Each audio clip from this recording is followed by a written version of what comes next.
ანუ როდესაც ჩვენი ოჯახი ხდება რომელიღაცა არაჯანსაღი მენტალიტეტის, რომელიღაცა გეის სამიზნე, მაშინ ყველა შემთხვევაში ჩვენ არ ვცემთ პასუხს ამ ყველაფერს, იმიტომ რომ ეს უბრალოდ იქნება ბიძგი იმისთვის, რომ დროზე ადრე მოიკლას თავი.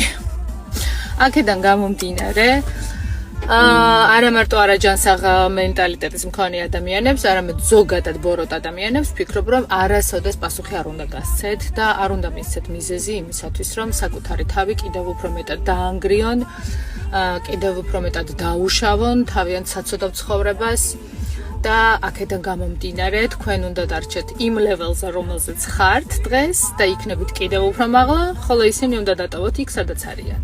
იმიტომ რომ სტატისტიკის მიხედვით ყოველთვის ყველა გეი თვითმკვლელობით ასრულებს სიცოცხლეს. რატომ? ალბათ იმიტომ რომ სადღაც რომელიღაც ცხოვრების ეტაპზე ხვდებიან რომ მთელი ის დრო რომელიც ღმერთმა აჩუქა იმისთვის რომ გამოიყენებინა მიზანშედეგობრივად, კარგად და სიკეთით გამოიყენეს რაღაც სისულელეში.